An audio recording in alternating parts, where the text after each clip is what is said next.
When we first organized the Black Panther Party for Self-Defense, he would say, Bobby, he says, we're going to draw up a basic platform, just basic, that black people can read.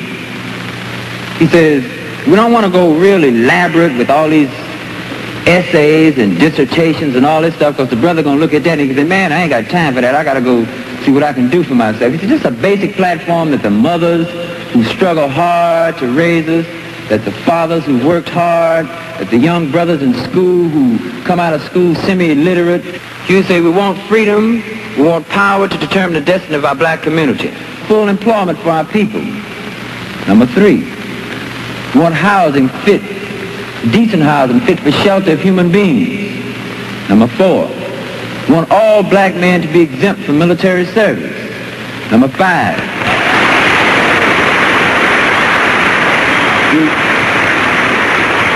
we want decent education for our black people in our community that teaches us the true nature of this decadent racist society, and to teach black people and our young black brothers and sisters their place in the society, because if they don't know their place in society and in the world, they can't relate to anything else.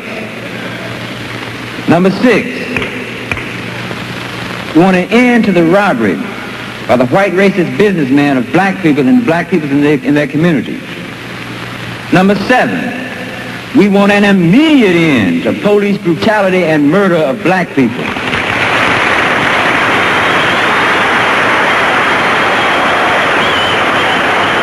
Number 8, we want all black men held in county, state, federal jails and prisons to be released because they have not had a fair trial, because they've been tried by all white juries, and that's just like being tried in Germany being a Jew.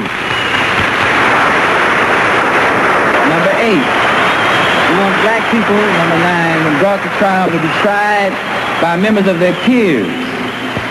And a peer being one who comes from the same economic, social, religious, historical, and racial background. If the United States government and the courts and the local courts did this, they would have to choose black people from the black community to sit up on the jury. They'd have to choose some of the mothers who've been working 20 years in Miss Ann's kitchen scrubbing floors like my mother done done. They have to choose some of them hard-working fathers. They have to choose some of those brothers who stand on the block out there wondering where they're going to get a gig. They're going to have to choose these black people. And number 10, he would say, let's just summarize it. We want housing, we want clothing, we want education, we want justice, and we want peace. This is a basic platform. In case you never knew it or not, of all the things that you've heard in the press, of all the derogatory statements that's been made in the press about Brother Huey P. Newton and I, of all these derogatory statements to guide you away from seeing this basic platform that Huey was talking about for his own people. We have to learn to look through the white press. We have to learn to see what's going on.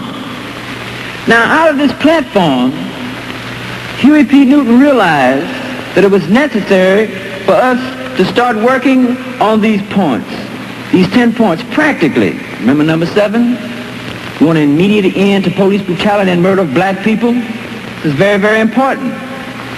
And here, whether you know it or not, is where you start dealing with the black revolution.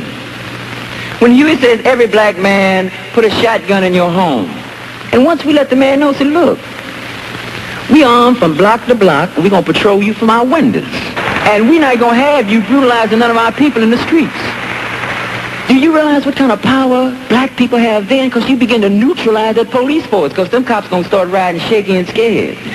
In fact, we're in a position then to demand that they withdraw from our community because they occupy our community just like a foreign troop occupies territory. Very important to understand. We hate cops beating black people over their heads and murdering them. That's what we hate.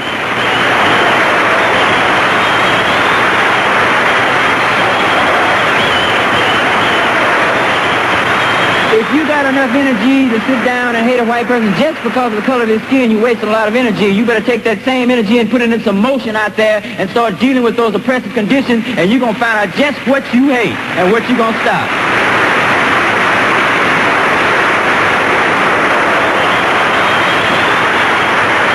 people, we are organizing to stop racism. You dig it? When you stop racism, you stop brutality and murder of black people by the racist occupying army in our black community. That's what we're going to stop. What's being done to us? You dig it? Can you dig the white power structure in this racist police force and how they've escalated the situation? That before Watts there was 1,300 cops. Now there's 6,000 cops patrolling black people. That in Oakland they had 350 cops just 3.5 years ago. Now they got 1,000 cops patrolling black people.